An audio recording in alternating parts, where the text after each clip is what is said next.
So I posted on a group this morning about are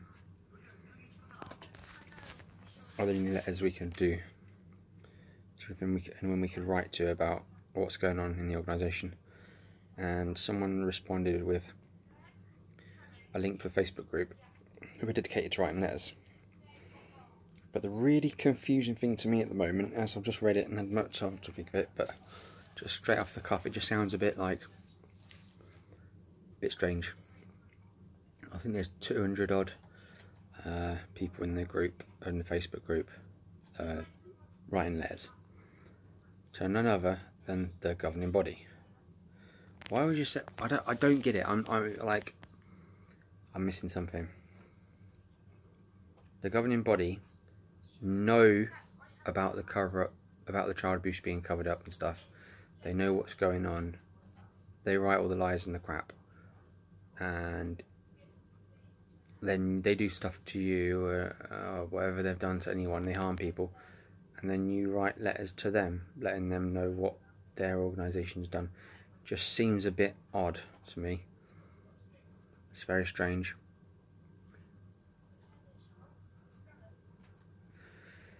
Anyway, someone said, one guy commented saying to write a letter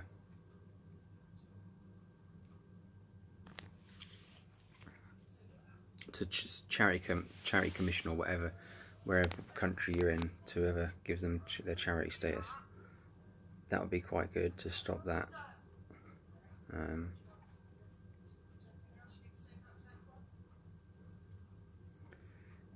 What else was I going to say?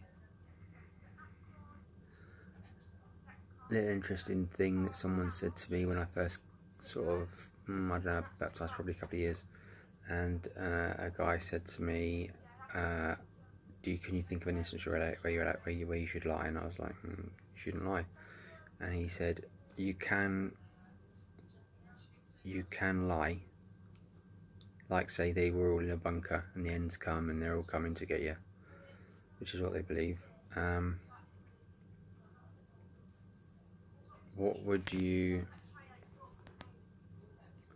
say? Or you're hiding a witness in your house, what would you say? And the police go knock on your door, have you got Joe's witness in your house?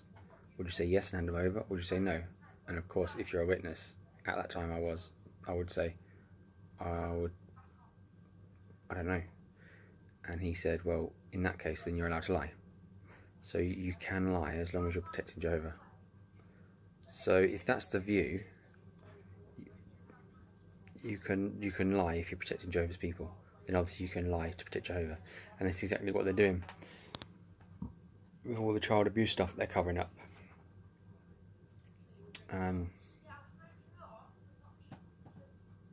They're lying.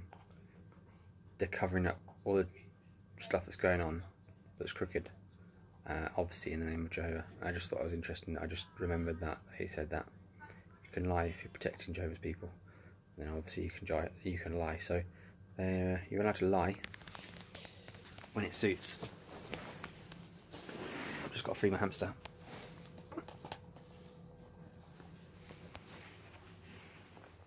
Because the hamster keeps going in the bit where the threshold is on the door and getting stuck. This is Sheila. Sheila the hamster. And Sheila was going to be called something else. We're going to call her Fluffy. But the dingus, the kids didn't like, they wouldn't have it, or one of them didn't want to call him being called Fluffy. So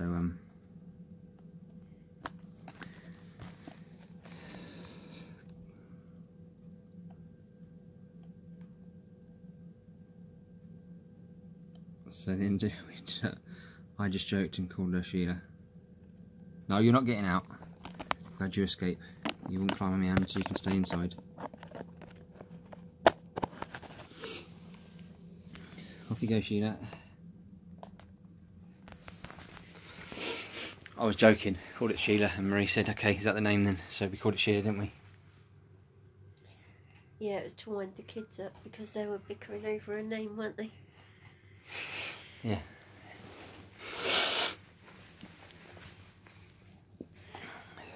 yeah, what else was I going to say? Talking about videos, something I was mentioning earlier.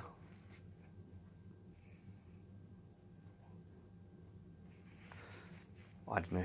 Let's make another one another time. But yeah, that just confused me why people would write letters to the governing body. I'm sure people weren't in the comments. I mean, to bombard them and upset them with a load of letters, but then there's only 200 and something odd people. I just can't see it being effective at all. And they'll probably just look at them and go, "Oh, apostates, but in the bin."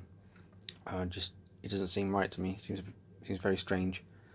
Unless someone in the department or whatever it is, at the Bethel or whatever it is, that gets the letters, maybe they would read it, and it might work on their minds and stop them from. But I see it's a very, very strange way of going about it. Probably weird, isn't it? Hey? Huh? Oh, right. Ray's not paying attention to me. She's not bothered that I'm making a video. She's watching another video. I'm watching this diabetes thing. So.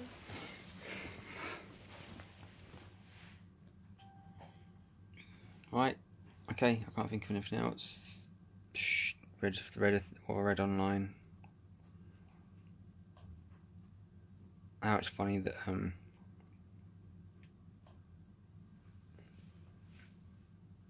there's about a scripture in the Bible that says about don't talk about sexual immorality and all that sort of stuff. Yet all the Watchtower Bible and Tracts Light Society do, they just talk about sex all the time. And also I think that's a bit annoying when you're in you're in the hall and you've got 4 kids and they're all like really young. Say they're like, at one point mine would have been 3, 5, 7 and 9. 3 of them girls. And there's a bloke on the platform, they're being told, you know, just try and listen if you can. They start going about pornography and masturbation. It's just like, okay, I've got kids here. It's a bit strange. A bit weird, isn't it, Marie? Yeah, and do you remember the elderly sister that used to go and tell all the mums, please don't let your children give comments when they're talking about adult things. Please don't let them comment because it makes me cringe. And they shouldn't comment on things like that. And no, they shouldn't be listening to it either. But the funny one was an elderly sister in our old congregation. She took someone else's daughter on the ministry who was about 12 at the time. And she knocked on the man's door and said, we're just talking to people about the problem of pornography these days. And it said something like, how do you view pornography on the front of the magazine? And the man said to her, I think it's absolutely disgusting that you've brought a young girl with you to talk about pornography on someone's door. Mental, isn't it? And the little girl said, it's okay, my mum's already explained all that to me. But and the woman said, the sister said, do you know, I didn't even think about it, but I think she had one child before she was a witness, but she was a bit older. She said it didn't even cross my mind. But yeah, it is. Weird, isn't it? Yeah. I don't know. Could do some weird stuff. Has anyone ever seen one of these before? It's a chill out kind of instrument. It's metal. It's called a steel tongue drum. And this is what it sounds like. It's pretty cool. It's like a hang drum, but I can't afford a hang drum because they're like $3 grand, $3 grand. So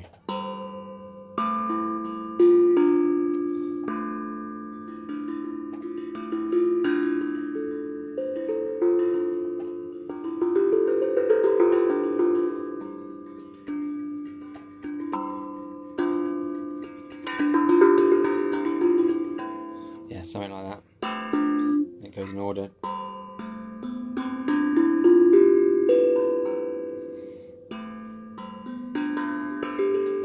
So yeah, you can do all sorts of things.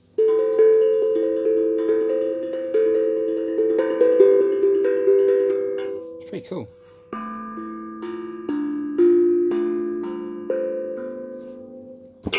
Obviously, you can play it better than that when you've got a phone tucked up between your legs, but it's cool. Marie bought me that as an anniversary present. Something interesting to look at, eh? Maybe we should do that, Marie. What do you reckon? What's that? Instead of people listen to me whittling on about stuff, show something cool. Yeah. Every video. Something interesting, something different. Or maybe, like a hamster called Sheila. Or maybe like you could do little DIYs and chores around the house and then like say, look what I've done around the house. That'd be really cool. Why? You know I can see what you're doing behind me because it's on the freaking camera, you dingus. What's that? You want another shelf building? Oh, okay, I'll just pop it on my video. Shelf? Yeah. Thing is, that costs, doesn't it? No, not with all the pallet wood you've got. Not with all the pallet wood I've got. No. You're forgetting something though. I think a shelf's worth about 5 cups of tea. Deal. Deal? Yeah. What are you going to say next? I made you 5 already today. Oh, when you've wallpapered that wall in the bedroom that I've got the wallpaper waiting for, that'd be a good video. That's worth. Don't. That's worth 1 cup of tea. 2 cups of tea. That's worth more than 2. Flipping heck. 2 cups of tea for wallpaper in a bit of a wall. Oh, you know those loft boards that want putting in? Oh, loft boards that want putting in. Loft boards that want putting in. That'll make a brilliant video. Now you can see what happens when you leave JW. The arguing starts. See? No, the DIY gets done and the cup of tea. I was the head. The head for 10 years. Look, it's turned around right now. Isn't it? Huh? You're making me sound like I don't do bugger all around the house. What do I do around the house? Do I do anything? Yeah. Do I? Yeah. Like what? You spent when we got back earlier and I was busy sorting out the kitchen cupboard and clearing the cupboards out. What was you busy doing? Scrubbing away at that jar.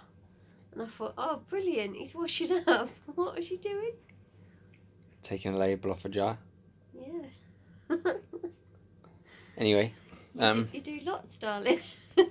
No, you do. You do a lot. Yeah, I did. Anyway, when you put the boxes in the cupboard, they didn't fit. So I had to cut a part of the boxes out because the hinges closed in on the boxes. So I had to cut a corner of the boxes out. I'm just on a mission to get the house sorted. Yeah, the house has been sorted out about 16 million times since we lived here. Yeah, but it's a small house, and we've got 4 kids, and you're a hoarder. So there's always a lot to sort out. We just do this, just talk like this, then over to you, then to me, and have like little arguments, little bickers on the thing. Wow. Like, the kitchen's flooded because the freezer's been left open to defrost and it's gone all over the floor. That's your idea. Yeah, but you chose to do it today. I just unplugged it because you told me to. It don't matter what day. It doesn't matter what day we did it. It was still your idea to flood the kitchen. It was an idea. You're the one who followed it through. Well, there you go. That's because you're the head of the house and I listen to you. I'm not anymore. You are still the head of the house. Oh, I don't know about that. You are. I don't do anything without your permission. Don't you? No. Not when I get a text from Barclays saying 190 quid's gone out of the bank. For food. Because before holiday, you were saying, I'm fed up of saving money for holiday because we've had 2 holidays because this we're year. being skint. All I want to have. Well, we had more than 2 holidays. I want to do a really nice big shop and have some real nice food in the house. That's all I want. So I listened to the head of the house, and I did a nice big shop and got lots of nice things in the house. That I no doubt will have to cook. Cheek. I would love to see you make my quiche. Finally gonna make a quiche now, are you? Yeah. Good. I couldn't make you a quiche before because we couldn't buy flour in the shops. On another note, I've got when the at the Old Kingdom or where we were at, the elders went up in the loft space and pulled down all these boxes, and they're full of old books. And the hamster's stuck again. Oh yes. Such an idiot. And they asked if we wanted the books, didn't we? And you said yeah. No, they didn't. Oh, you asked for them? No, they wanted. I don't know what happened then. I don't know. We ended up with them anyway. Hang on. They wanted the books to go straight to the tip. Right, they wanted the old books to go straight to tip. because Evidence. they were out of date. Yeah. Mhm. And I said, oh no, that's like, there's so much history in them books, you can't just throw them away. And they said, well, what do you want to do with them then? So I said, oh, we'll take them home. And then another elder said, oh, what did you do with them? We said, they're just interesting. They said, well, you've got to be careful whose hands they get into, because people try and argue the things that it says to them in them, but it's all out of date, so it's not the same. And then the beginning of lockdown, when we were still talking to them, they said, we're being obedient and they've told us to get rid of all the old books. So that's what we're doing. It's nice, they're nice little memory things, but we're getting rid of them all. Yeah. So anyway, so we've got these books, and they're still actually They're in our loft, I think. in the loft. I've got to feed the hamster again. Whoa, whoa, whoa. The hamster's, the lid's nearly come off it, look.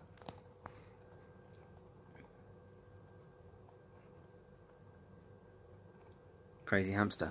I'm going to block that bit off, because it's doing my head in. So we've got all these old books. What should we do? What should we do with these old books? And I mean, they are old. There's some old books in there. They're sort of small ones, aren't they? It's bonfire night soon. Yeah, it's bonfire night soon, but I'm thinking maybe we can get some dosh.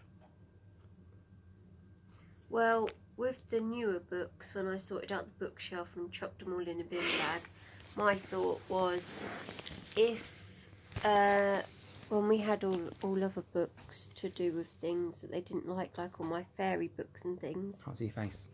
Eyes itching. Might be just here. All the books to do with fairies and things, we burnt them all because there was a bit about. Are you on about when we came in to be Joe's Witnesses? When we came into stuff? it, they said anything that's linked to demonism, and you know they've got a massive list of things that they say is linked to demonism. You wouldn't want to pass it on and it get into the wrong hands. So we burned it all, didn't we? Mm. And maybe we should spend. I feel that the JW stuff is just like, we wouldn't want that to get into the wrong hands. I wouldn't want some other poor person thinking, oh, I can't believe it, I'm going to get to see my dead loved ones again on the earth, and then be treated like we got treated like. So I would rather destroy anything. But I do think only apostates would buy those books anyway. Or maybe we should sell them and then buy loads of and buy some really, really good black paint and paint a massive ram's head with a big upside down pentagram on the Kingdom Hall.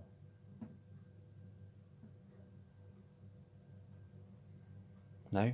Or maybe go down to Pound Shop and get some Halloween decorations and decorate the front of the Kingdom Hall in. Well, don't forget, the last we heard was this brother that we've talked about a lot, that we still love, and we always will love him. He's lovely, and he's been treated badly, but he actually wrote a letter to this congregation to tell him that he was leaving the congregation. He hasn't left the organisation. He's gone to another congregation, but he wrote a letter saying, I'm leaving and I want any records you've got on me, because basically they tried to make him out to be somebody who wasn't, someone horrible. Anyway, he went to the Kingdom Hall and he said to us he'd been down there, and he said there was teenagers and that playing football, and just they're all over the Kingdom Hall car park and just wrecking it basically. And he said I didn't say a word to him, so it sounds like you probably won't need to do anything to the Kingdom Hall. Not that we would anyway, because we've got kids and we're responsible adults. But it sounds like it's getting ruined anyway. Yeah. We're coming up to 20 minutes.